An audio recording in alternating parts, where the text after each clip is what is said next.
बड़ी बहू, वो देखो ना, मेरी ये लाल साड़ी यहाँ से फट गई है, रंग भी बदरंग सा हो गया है। हर बार होली पर लाल साड़ी ही पहनती हूँ ना, और कोई दूसरी लाल साड़ी भी नहीं है।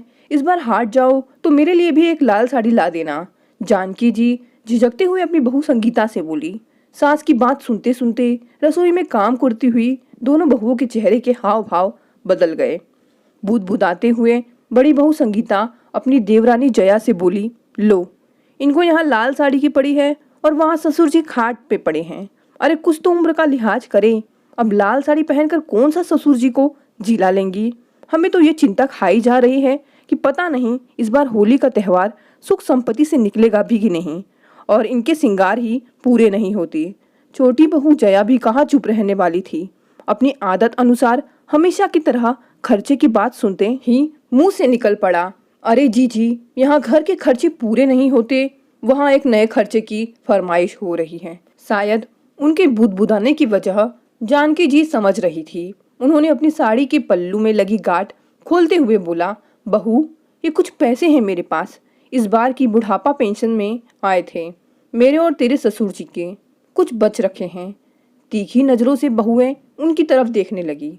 ज्यादा देर बहुओं के पास खड़ा होना मुश्किल लग रहा था, इसलिए जल्दी से पल्ले के सारे पैसे निकालकर वही रसोई में रखे मटके के पास रख दिए।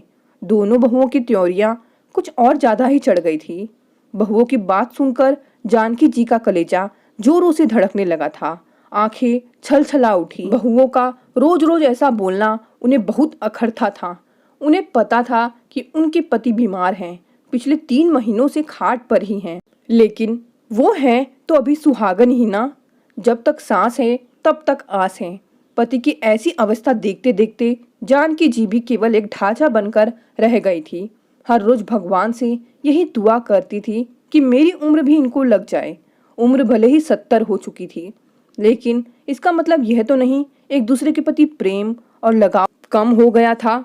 इतने वर्ष साथ गुजारने के बाद ये लगाव तो और भी मजबूत हो गया था, लेकिन शायद उनकी इन भावनाओं को समझने वाला इस घर में कोई नहीं था, क्योंकि बच्चों को हमेशा यही लगता है कि उम्र हो गई है तो एक ना एक दिन तो जाना ही है।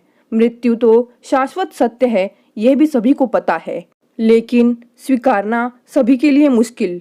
फिर उस मोह का क्या करें जिसमें जन्म के साथ ही इंसान बंध जाता है। जानकी जी के जाते ही संगीता ने आगे बढ़कर उनके रखे पैसे उठाए।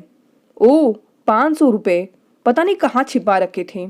हमेशा तो कहती हैं बाबूजी की दवा में लग गए। तभी जया बोल पड़ी, अरे जी, 2 दिन पहले मैंने देखा था, अम्मा बड़के भैया को दवा की पर्ची पकड़ा रही थी। अच्छा जी, तो इस बार दवा के पैसे भी बेटे के माथे मर दिए। एक ये हैं जो अम्मा बाबू के प्रेम में मरे जाते हैं, और एक तरफ अम्मा हैं जो पैसे छिपा कर रखती हैं। हे भगवान, बुढ़ापे में भी शौक पूरे करने नहीं भूलती। मैं लाकर दूंगी इन्हें लाल साड़ी, दांत पीसते हुए संगीता बोली। उधर होली को 2 दिन बचे थे। सारा सामान आ चुका था। जानकी जी भी बाट में थी कि बहू साड़ी भी लाएगी, लेकिन उनकी साड़ी नहीं आई।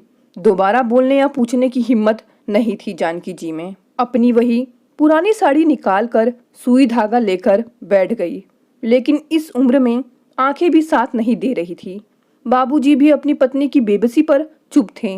हाँ, आंखों से 2 बंद ढुलक कर तकिए पर जरूर गिर गए थे। आंगन में खेलती हुई अपनी पोती को आवाज देकर अपने पास बुलाया और सुई दिखाते हुए बोली, बिटिया, जरा इसमें धागा डाल दें। पोती धागा डालकर वापस खेलने भाग गई।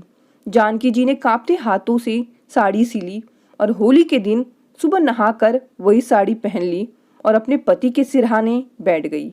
पूजा के वक्त हो चला था, लेकिन अम्मा अभी तक बैठी ही थी। बेटा आया, अम्मा चल, पूजा हो रही है। अम्मा, ओ अम्मा। लेकिन अम्मा नहीं बोली। अम्मा सुहागन ही विदा हो गई। बाबूजी की आंखें भी खुली की खुली ही पथरा गई। अब ना किसी को दवा की जरूरत थी और ना साड़ी की।